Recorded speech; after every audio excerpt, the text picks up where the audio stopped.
আওয়ামী লীগ সরকারের ১৭ বছরের শাসনকাল নিয়ে কথা বলার সময় আইন উপদেষ্টা আসিফ নজরুল বলেছেন, বাংলাদেশের বর্তমান রাজনৈতিক পরিস্থিতি এখন অন্যান্য বিপ্লব পরবর্তী দেশের তুলনায় তুলনামূলক ভালো অবস্থায় রয়েছে। তিনি আরও বলেন, আমরা যদি সিরিয়া, মিশর বা তিউনেশিয়া থেকে শিখি সেখানে কি পরিস্থিতি বিরাজ করছে, তাহলে বুঝতে পারবো যে বাংলাদেশ এখনো অনেক ভালো অবস্থায় আছে।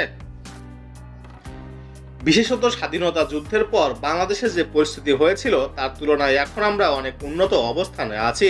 আসিফ নজরুল বলেন, শেখ হাসিনার পুনর্শাসনামলে রাষ্ট্রের প্রতিটি প্রতিষ্ঠান ধ্বংস করা হয়েছে।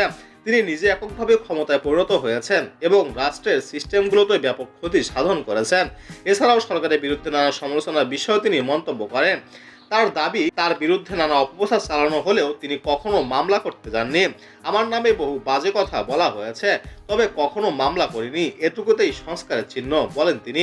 এ সময় সাংবাদিকরা তার কাছে সরকারের বর্তমান রাজনৈতিক আন্দোলন সম্পর্কে প্রশ্ন তোলেন। এর বিষয়ে আসিফ নজরুল বলেন, এখনো এই আন্দোলন যথাযথ পথে রয়েছে এবং ভবিষ্যতের দিকেও এগিয়ে যাচ্ছে।